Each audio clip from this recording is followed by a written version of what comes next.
children, I am your spoken English teacher. ఇక్కడ మనం ఏం నేర్చుకుంటూ ఉంటామంటే నౌన్స్ గురించి నేర్చుకుందాం. నౌన్స్ అంటే ఎలాగా అంటే కొన్ని సింగులర్ నౌన్స్ ఉంటాయి, కొన్ని ప్లూరల్ నౌన్స్ ఉంటాయి. Plural words, singular words. కొన్ని చోట్ల మనము ప్లూరల్ వర్డ్స్ ని కూడా సింగులర్ గా వాడుతూ ఉంటాం.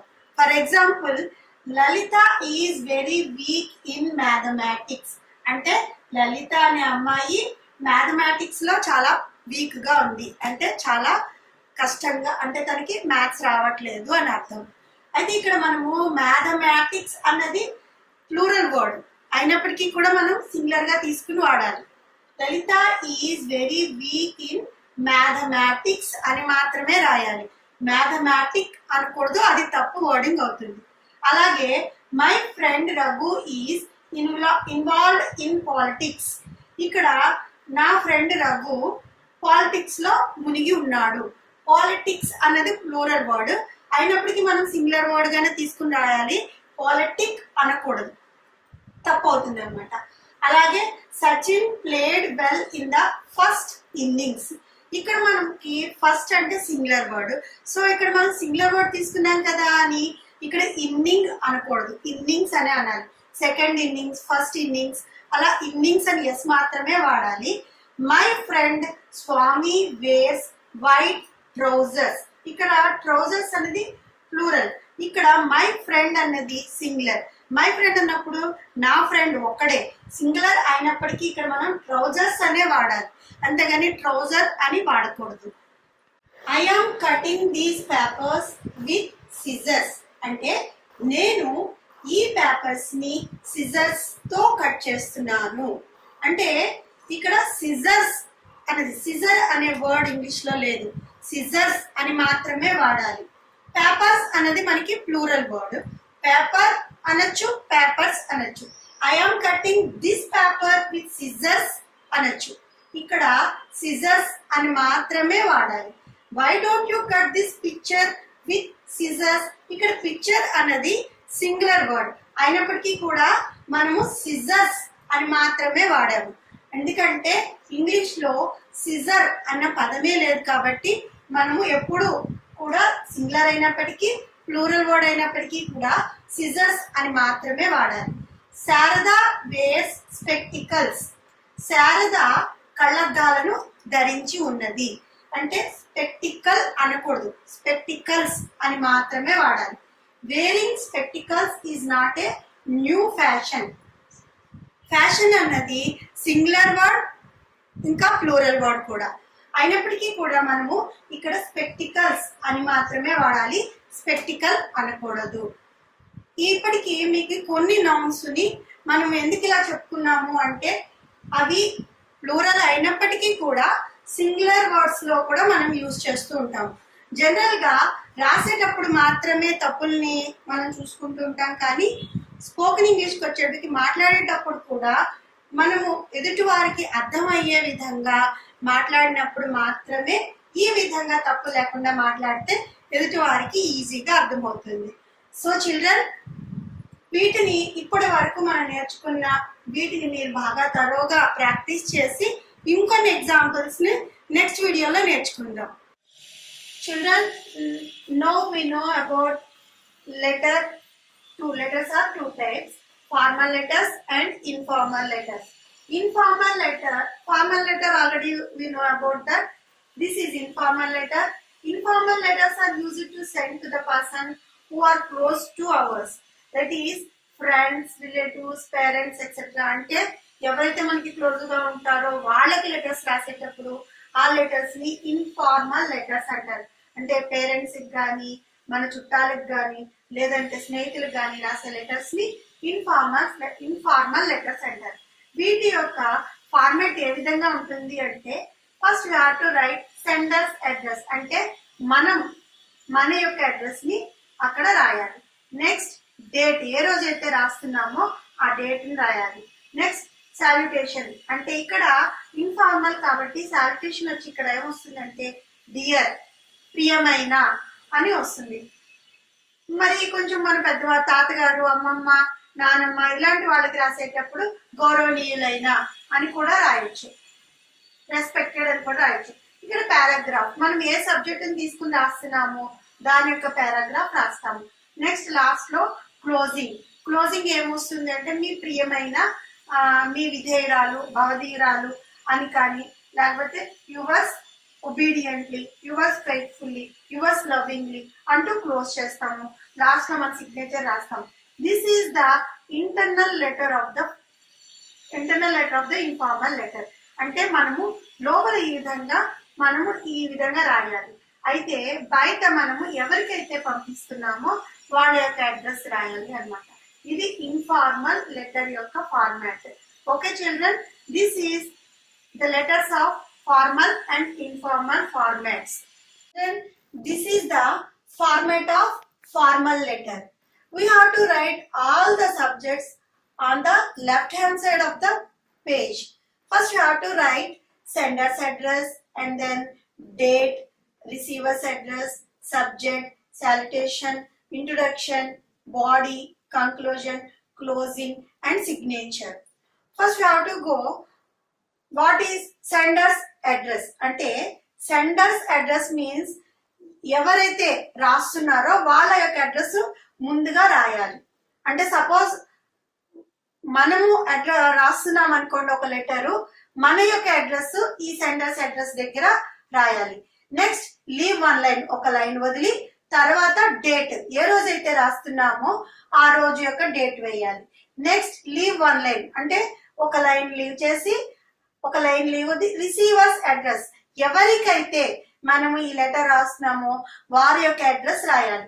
తర్వాత సబ్జెక్ట్ అంటే ఏంటి అంటే దేని గురించి, ఏ సందర్భం గురించి మనం ఆ లెటర్ వారికి రాస్తున్నామో దాని గురించి SUB అని పెట్టి 2 డాట్స్ పెట్టి అక్కడ రాయాలన్నమాట. సపోజ్ ఫర్ ఎగ్జాంపుల్ ఒక డ్రైనేజ్ కంప్లైంట్ అనుకోండి, drainage complaint in our area అని చెప్పి అది రాసి సబ్జెక్ట్ కింద రాయాలి. నెక్స్ట్ సాల్యుటేషన్, అంటే సాల్యుటేషన్ పైన రాయొచ్చు, ముందు సబ్జెక్ట్ రాసిన తర్వాత సాల్యుటేషన్ రాయొచ్చు. సాల్యుటేషన్ అనేది మన ఫార్మల్ లెటర్ కాబట్టి ఇక్కడ సాల్యుటేషన్ వచ్చి రెస్పెక్టెడ్ సార్ ఆర్ మేడం, ఎవరికైతే లేడీ అయితే మేడం, జెంట్ అయితే సార్ అని మనము రాయాలి. నెక్స్ట్ ఇంట్రొడక్షన్ అంటే మన గురించి మనం రాయాలి. అంటే మనం సపోజ్ ఒక ఏరియా గురించి రాస్తున్నాం, ఒక ఏరియాలో మనం ఉంటున్నాం కాబట్టి we are the residency of your area అంటూ స్టార్ట్ చేయాలి. That is the introduction. Next body, complaint ఏంటి, దేని గురించి మనం కంప్లైంట్ ఇస్తున్నాము అన్న దాని గురించి బాడీలో రాయాలి. నెక్స్ట్ కంక్లూజన్ అంటే సో ప్లీజ్ త్వరగా చేయండి ఈ పనిని, ఎంత త్వరగా చేస్తే మాకు చాలా అంటే వీలవుతుంది, ఎంత త్వరగా వీలైతే అంత త్వరగా చేయండి అని రిక్వెస్టింగ్ పెట్టుకోవడానికి ఈ కంక్లూజన్ లో రాయాలి. నెక్స్ట్ క్లోజింగ్ అంటే thanking you sir or madam అని చెప్పి క్లోజ్ చేసి లాస్ట్ లో ఎవరైతే ఈ లెటర్ రాస్తున్నారో వారి యొక్క సిగ్నేచర్ ని రాయాలి. So children, this is the format of formal letter. Okay, now next we are going to learn about what is informal letter and what is the format of informal letter in the next video. Letters are 2 types, formal letters and informal letters. Formal letters are used to send the information to the person professionally, that is officers, principals, colleagues, seniors, etc. These formal letters are different types. Requesting letters. These requesting letters are we have to write in for our officers officially or for having leave letters. All those are come in this requesting letter. Editor or official letter. These are coming to this. Suppose we are having any complaints, we have to write to the letters to the editor or official officers. Complaining letters also come in these letters. Order letter, suppose we are writing these letters giving any order to our subordinates or colleagues, this is order letters.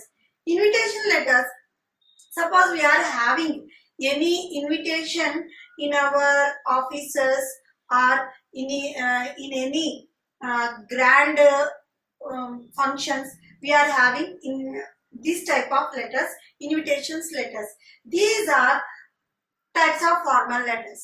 Next, we have to go how to write the format of formal letters. My childhood was bitter. అంటే నా బాల్యము ఇక్కడ bitter అంటే అర్థము చేదు అని అనుకుంటూ ఉంటాం కదా. ఇక్కడ మనం ఏమర్థం తీసుకోవాలి అంటే నా బాల్యము అంత మధురమైనది కాదు, అంటే కొంచెం కష్టాలతో గడిచింది అని వచ్చే అర్థంలో మై చైల్డ్హుడ్ వాజ్ బిట్టర్ అని చెప్పచ్చు. ఇక్కడ చైల్డ్హుడ్ అంటాము అంటే బాల్యము. దీన్ని మనము చూపించలేము, ఇది అబ్స్ట్రాక్ట్ నౌన్ లో వస్తుంది, సింగులర్ వర్డ్. దీన్ని ఇలాగే రాయాలి, చైల్డ్హుడ్స్ అని ఉండదు, చైల్డ్హుడ్ అని మాత్రమే రాయాలి. Some children don't have a real childhood. ఇక్కడ కొంతమంది పిల్లలకి వాళ్ళ యొక్క బాల్యము సరిగా జరిగి ఉండదు అని, సరిగా జరగదు అంటే వాళ్ళు బాల్యంలో అనుభవించాల్సిన సుఖాలు అనుభవించలేకపోతారు అని ఇక్కడ మనకి తెలుస్తుంది అనమాట. ఇక్కడ కూడా చిల్డ్రన్ అనేది ప్లూరల్ అయినప్పటికీ కూడా మనం ఇక్కడ చైల్డ్హుడ్ అని మాత్రమే వాడాలి. We have to create happiness. మనము సంతోషాన్ని క్రియేట్ చేసుకోవాలి అంటే మనము సంతోషాన్ని మనంతట మనముగా పెంపొందించుకోవాలి అని అర్థం. హ్యాపీనెస్ అని మాత్రమే వాడాలి. You can't enjoy happiness unless you try to enjoy it. మనము సంతోషాన్ని ట్రై చేసి అనుభవించాలి తప్పితే దాని హ్యాపీనెస్ అన్నది, ఎంజాయ్ అన్నది తనంతట తానుగా మన దగ్గరికి రాదు.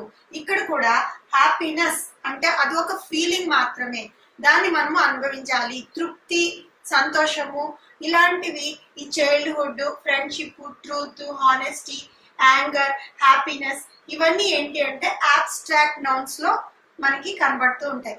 అంటే కాంక్రీట్ నౌన్, అబ్స్ట్రాక్ట్ నౌన్స్ అని మనకి నౌన్స్ తెలుసు కదా, వాటిలో అబ్స్ట్రాక్ట్ నౌన్ అనేది మన ఫీలింగ్స్ ని చెప్పే వాటిల్లో ఎక్కువగా వీటిని వాడుతూ ఉంటాం. వీటిని సింగులర్ లో మాత్రమే ఉపయోగించాలి. రాసేటప్పుడైనా సరే, మాట్లాడేటప్పుడైనా సరే సింగులర్ లో మాత్రమే వీటిని వాడాలి. అలాగే చిల్డ్రన్, ఇంకొక వీడియోలో ఇంకొన్ని వర్డ్స్ తో మనము కొత్త కొత్త పదాలు నేర్చుకుందాం. ఇలాగే మీరు థరోగా ఇంగ్లీష్ ని ప్రాక్టీస్ చేస్తూ ఉంటే మనము ఈజీగా ఇంగ్లీష్ ని ఎలా మాట్లాడాలో తప్పులు లేకుండా తెలుసుకోవచ్చు. Abstract nouns. అబ్స్ట్రాక్ట్ నౌన్స్ అంటే మన ఫీలింగ్స్ అంటే happiness, anger, honesty, childhood, friendship, truth ఇలాంటి వాటిని మనము అబ్స్ట్రాక్ట్ నౌన్స్ అంటారు. ఈ నౌన్స్ ని మనం ఎప్పుడు సింగులర్ లోనే రాయాలి, అంటే ఏకవచనంలో మాత్రమే మనము చెప్పాలి, రాయాలి. వీటి గురించి కొన్ని ఎగ్జాంపుల్స్ చూద్దాం. Honesty is the best policy అని చెప్తున్నాం. Honesty is the best policy అంటే నిజాయితీ ఎప్పుడు మంచిది అని. అంతేగాని హానెస్టీస్ అనకూడదు, హానెస్టీస్ అనేది తప్పు వర్డింగ్ అనమాట. అలాగే children should always speak truth అనాలి. చిల్డ్రన్ అన్నది plural, child singular, children plural. Children plural లో ఉంది కాబట్టి ఇక్కడ ట్రూత్స్ అనకూడదు, ట్రూత్ అని మాత్రమే వాడాలి. Children should always speak truth. అలాగే anger is your first enemy అంటే కోపము మనకి మొదటి శత్రువు. అంటే ఇక్కడ ఫస్ట్ అన్నది మన సింగులర్, ఇక్కడ యాంగర్ ని అన్నది ప్లూరల్ లో యాంగర్స్ అని అనకూడదు, యాంగర్స్ అన్నది లేదు, యాంగర్ అని మాత్రమే వాడాలి. అటు ప్లూరల్ అయినప్పటికీ సింగులర్ అయినప్పటికీ యాంగర్ అని మాత్రమే వాడాలి. You should try to win over anger. అంతేగాని మనం యాంగర్స్ అన్నది తప్పు వర్డ్ అనమాట.